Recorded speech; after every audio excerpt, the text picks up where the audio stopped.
Աղջիկներիան բարի օր, եկեք պատրաստվենք ու զրուցենք դեսից տենից։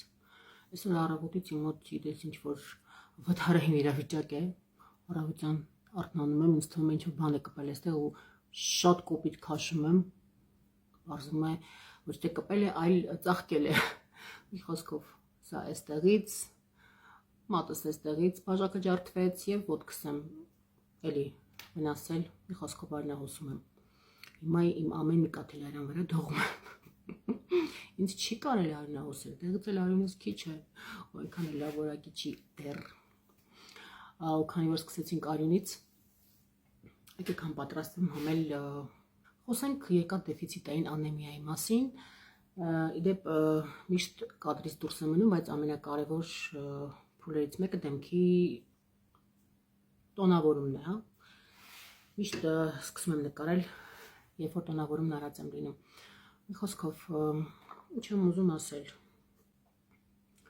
Երկաթ դեֆիցիտային անեմիային դա կլինի իմ թեմաներից մեկը, որի մասին ես հաճախակի կխոսեմ, նաև կկիսեմ իմ փորձով, իդեպ հիշում եք, ասացի, որ պիտի գնամ անալիզնամ, հետո մի փոքր մրսեցի,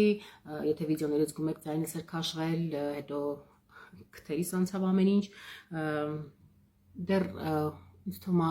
մինչև վերջ 100% չեմ լավացել, ինձ լավ եմ զգում, բայց չեմ զգում, բայց ինչ-որ մի տեսակ տկարություն եմ զգում, մտածում եմ, որ 100% լավանալուց հետո միայն անալիզները հանձնում, քանի որ այդ դեպքում անալիզների արդյունքը այդքան էլ ճիշտ չի գա, հա։ Իդեպ այս կրեմսը, չգիտեմ, տեսնում եք թե չէ, երևի մի 2-3 կսելու է մնացել։ Պիտի փորձեմ հասցնել մինչև այս առաքում ելա գնալ։ Մի խոսքով, հեսա երևի թե այնտեղ էլ աշխատանքային օրեր չեն, մեկը կարծեմ 5-ն էլ աշխատանքային չի, մի խոսքով հաջորդ շաբաթվա մեջ արդեն կտամ անալիզներս եւ կունենամ արդեն ամբողջական պատկեր, թե ինչքան է ավելացել երկաթի մակարդակը եւ հեմոգլոբինի մակարդակը արյանս մեջ։ Ինչպես նախորդ զրույցի ժամանակ էի ասում, իմ պարտիկով շատ չի բարձրացել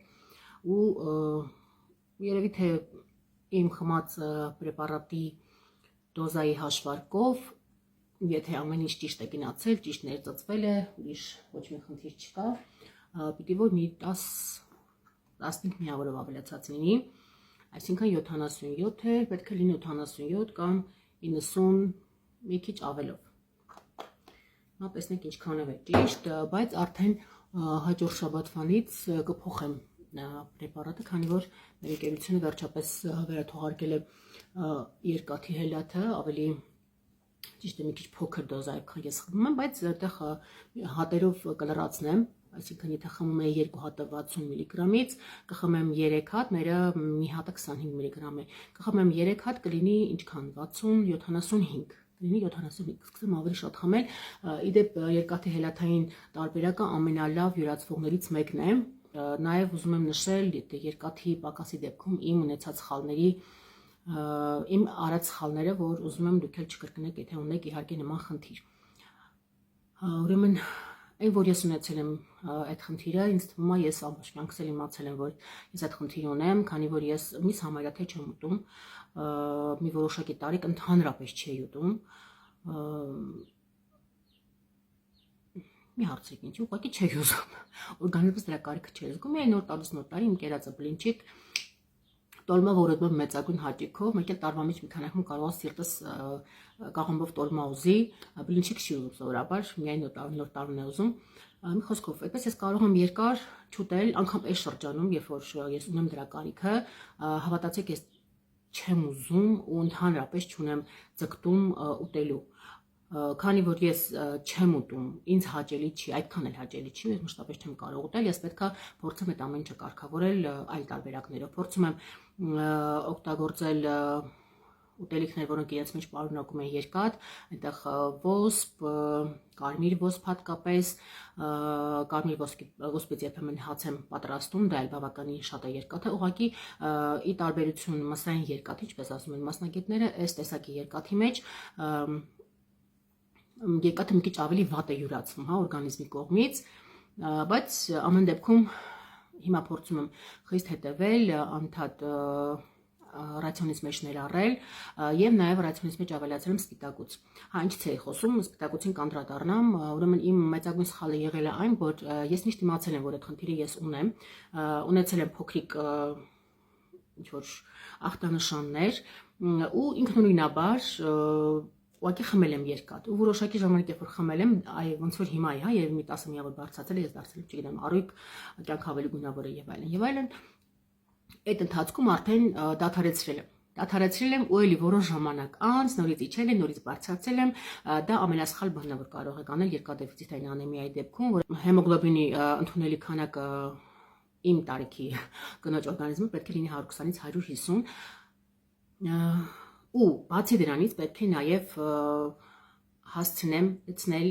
պաշարները, հա, այսինքն ֆերրիտինս ևս պետք է բարձրանա, ֆերրիտինս դեպ 4 է, որը, չգիտեմ, համարյա թե զորայական մակարդակի է,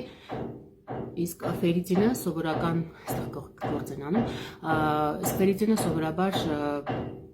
տարբեր մասնագետներ եմ լսել ու եկա մի ընդհանուր եզրահանգման, որ ամենանորմալ տարբերակը ձեր քաշին համապատասխան է, այսինքն ձեր նորմալ քաշին, ոչ թե ձեր այդ պահի քաշին, այլ ձեր նորմալ քաշին համապատասխան թիվն է։ Իմ նորմալ քաշը 75 է, հիմա ես իմ նորմալ քաշից ավելի շատ եմ կշռում եւ պետք է 4-ից հասցնեմ 75-ի։ Այ այն ժամանակ արդեն կհասկանանք ու օրգանիզմը կհասկանա, որ ինչ որ ամեն ինչ նորմալ է, մենք, ինչպես ասում են, միսիա выполнена, միսիան կատարված է, հա, կհասկանա օրգանիզմը ու կսկսենք արդեն նորմալ կյանքով ապրել ու բացի նրանից, որ կսկսեմ մյուս օրգան համակարգերը նորմալ աշխատել, արդեն հերթը կհասնի մազերին, ինչպես տեսնում եք այստեղ, չգիտեմ, տեսնում եք թե չեք տեսնում, ամեն դեպքում կամերայով դժվար է, ես մասում միշտ ունեցել եմ այդ խնդիրը, թափել է, եկել է, հիմա այսպես գալիս է, դեռ այդքան շատ չի որպեսզի մազերս որակի վրա ինչ որ տեսանելի արձագանք ունենամ, նույնը եւ եղունգներիս համար, ընդհանրապես ոնց է աշխատում, հա, երկաթը, եթե չգիտեք, երկաթը թթվածինը հասցնում է բոլոր օրգան համակարգերին եւ երկաթի բացակայության դեպքում կամ պակասի դեպքում օրգանիզմում առաջանում է հիպոքսիա, այսինքն թթվածինի պակաս, որի արդյունքում շատ քիչ սկսում են որոշակի օրգաններ վատ աշխատել։ Այդ ամեն ինչը այնքան դանդաղ է տեղի ունենում, նույնիսկ աննկատ։ Այդ ես հիմա արդեն հաստատ կարող եմ ասել, որովհետև ես ինձ այնպիսի աստիճանի էի հասել, որ մա հետ եմ նայում, ասում եմ ինչպես կարող էի դա չնկատել։ Դա նույն բանն է, այդպեսի համեմատություն անեմ, ոնց որ տարիքը, հա, ասենք դու ամեն օր նայում ես հայելու մեջ ու ենթադրենք 1-2 տարի հետո դու քեզ համար նույնն ես։ Միայն նկարներով կարող ես հասկանալ, որ ինչ որ բան փոխվել է դեմքիդ վրա։ Նույնն էլ այդ վիճակն է, այդ ամեն ինչը այնքան դանդաղ, այնքան խոսքով դանդաղ է տեղի ունենում ու օրգանիզմը սկսում է այդ ամեն ինչին քիչ-քիչ հարմարվել, որ դու չես էլ զգում։ Միայն երբ արդեն զգում եմ, որ չեմ կարողանում շնչել, զգում եմ, որ ուժերս հերիքում են 1-2 ժամ արդյունավետ ինչ որ տնային գործեր անել, այն էլ ուղղակի որպես պարտականություն, հա, նոր այդ ժամանակ է, որ հասկացի, որ իրոք վատ եմ ու փորձեցի հասկանալ, թե ինչու, իբր թե չգիտեի, թե ինչու։ Գուշակում եմ, բայց որ այդքան ցածր է, իրոք չէի պատկերացնում։ Մի խոսքով, ինչ եմ ուզում ասել, երբ երկաթը եւ ֆերրիտինը նորմալ չափի չեն, բնականաբար դրա արդյունքում խախտվում է բոլոր օրգան համակարգերի աշխատանքը, հա, եւ այդ դեպքում արդեն օրգանիզմը սկսում է առաջնային օրգաններին սպասարկել միայն, հենց առաջնային օրգանները մեզ համար սիրտն է եւ ուղեղն է, դրանից հետո արդեն մնացած իրեն հետաքրքիր իր համար կարեւոր է, որպեսզի մարմինը պահպանի իր կենսունակությունը, պահել սրտի եւ ուղեղի աշխատանքը։ Մի խոսքով, դե բնականաբար այնտեղ էլ ինչ մազեր, ինչ եղունգներ, ինչ մաշկ, դրա արդյունքում խախտվում է նաև ողջ հորմոնալ համակարգը։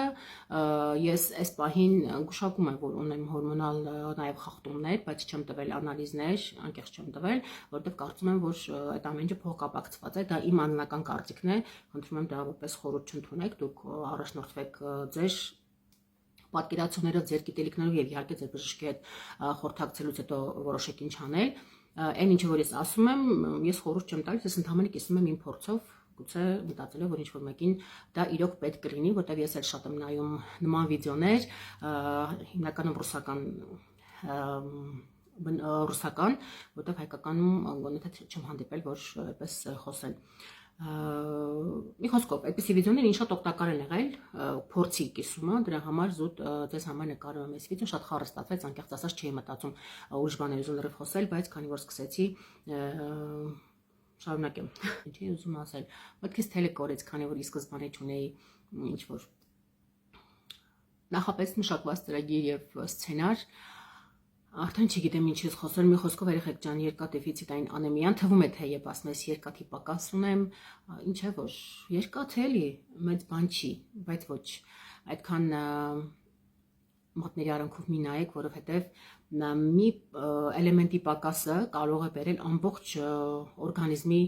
աշխատանքի խախտմանը, հա, դրա արդյունքում խախտվում է հորմոնալ համակարգը, խախտվում է ընդհանուր սնուցումը, հա, որովհետև երկաթը օրգաններին հասցնում է թթվածին, իսկ եթե կա պակաս, բնականաբար արդեն կառաջանա հիպոքսիա, այսինքն թթվածնի քաղց կառաջանա, իսկ երկարատև բացակայության դեպքում արդեն կարող են առաջանալ շատ լուրջ անդառնալի հիվանդություններ։ Եվ ես այդ ամեն ինչը կարդալով, ուսումնասիրելով եւ հետևելով իհարկե իմ շրջապատին ես եկել եմ այնպիսի եզրահանգման, որ մեծամասամբ նման խնդիրների դեպքում, երբ որ նման փոքրիկ խնդիրներ մենք անտեսում ենք, միայն այդ դեպքում է, երբ որ ինքը հետո վերածվում է ինչ-որ մեծ բանի։ Դրա համար ի սկզբանե մի անտեսեք, հատկապես եթե կին եք, ես ուղղակի կին եք, աղջիկ եք, կոչ եմ անում, մենք ուղղակի ֆիզիոլոգիապես այնպես է մեզ մոտ դասավորված, որ մենք նաև ամսվա ընթացքում, հա, կորցնում ենք արյուն, ու եթե մենք հատկապես ինձ նման չեք ուտում միս, հա, հաստատ այդ խնդիրը ունեք, փորձեք հետևել, տվեք բնականաբար տվեք անալիզներ, ինքնաբուժությամբ մի զբաղվեք, տվեք անալիզներ, պարզեք, խորհրդակցեք բժշկի հետ, ու եթե պետք է պրոֆիլակտիկ նկատառումներով անպայման փոքրիկ դոզաներ թեկուզ ընդունեք, որպեսզի այն ինչ որ կորցնում եք, գոնե կորցրածը կարողանաք վերականգնել։ Սննդին էլ իհարկե հետևեք, եթե ուտում եք միս ուղղակի հիանալի է, եթե ուտում եք առանձին ինչ որ օրգաններ, կենդանիների դա էլ բավականին լավ բարձրացնում, եթե ուտում եք, օրինակ ես չեմ կարողանում, չեմ էլ պատկերացնում, բայց եթե ուտում եք շատ ավելի լավ, դրա միջոցով կարող եք ավելի արագ բարձրացնել, բայց այն դեպքում, երբ որ ինքը շատ ցածր է, առանց տեղորակային միջոցների, իհարկե չեք կարող գլուխ անել, եւ ինչն ամենակարևորն է, մի կրկնեք ինձ սխալ է, հա, մի փոքր ձեզ լավ մի զգացեք ու այդ ամեն ինչը թողեք ու անտեսեք անցեք առաջ։ Բարձրացավ, անպայման հետևեք, տվեք անալիզներ, տեսեք արդյոք հասել է այն աստիճանի, որով ձեզ պետք է եւ հատկապես մեր երկաթի պաշարները, հա, ֆերրիտինը պետք է անպայման հետևել, որպեսզի մենք չունենանք, հա, այդ ռեցիդիվ, այսինքն այդ ամեն ինչը 1-2 ամիս հետո նորից չկրկնվի։ Եվ ընդհանրապես հետևեք ձեզ, սիրեք ձեզ, եղեք առողջ, շատ խառը վիդեո ստացվեց, ասեցի այն ինչ որ մտքիս եկավ։ Մի խոսքով հուսամ ինչ որ մեկին դա օգտակար կլինի։ Եթե ունեք ինչ որ հարցեր, գրեք, ելի եմ ասում, ես բժիշկ չեմ, ես ուղղակի մարդ եմ, ով այս պահին ունի երկաթդեֆիցիտային միջին ծանրության կամ ծանր աստիճանի, հա, անեմիա,